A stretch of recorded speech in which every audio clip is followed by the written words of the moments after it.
Горната граница на заболени пациенти на неделно ниво е надмината и поради тоа Институтот за јавно здравје ќе прогласи епидемија во Гостивар. Во последните 24 часа рекордна бројка на гостиварчани побарале лекарска помош во градската болница Ферид Мурад, што покажува дека пикот се уште не е поминат. Тим на Институтот за јавно здравје од утрово се приклучи кон тим на Центарот за јавно здравје од Тетово и за само 24 часа примени се околу 140 пријави од граѓани. Од ИАЗ соопштија дека прагот на заболени на неделно ниво е надминат и поради тоа ќе се прогласи епидемија. Првите пријави се доставени до ИАЗ во текот на денешниот ден, утрово, и до денес се пријавени вкупно 140 заболени лица на официјална пријава за заразна болест. Денеска ќе се донесе одлука од страна на надлежниот епидемиолог во Центарот за јавно здравје во однос на пријавувањето на епидемија. Она што е битно кога се зборуваме за пријавување на епидемија, согласно и дефиницијата која што е и во законот, дека е тоа едно невообичаено зголемување и во споредба со истиот период од претходните години.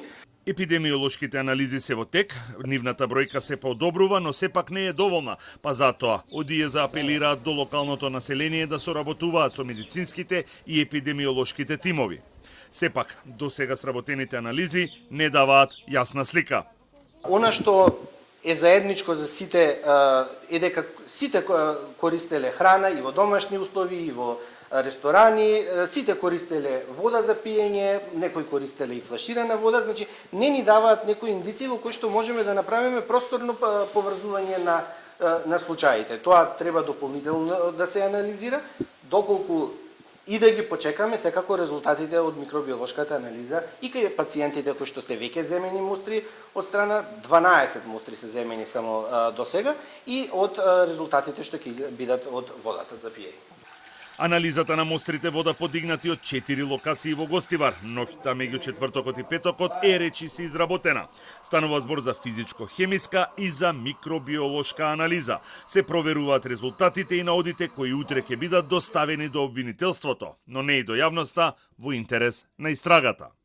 Резултатите треба да бидат готови утре и да бидат доставени до надлежното обвинителство, пошто ќе се донесе одлука за натамошниот тек на постапката, а јавноста ќе биде известена. Во меѓувреме, по наредба најавен обвинител, локацијата во Вруток и натаму е обезбедена.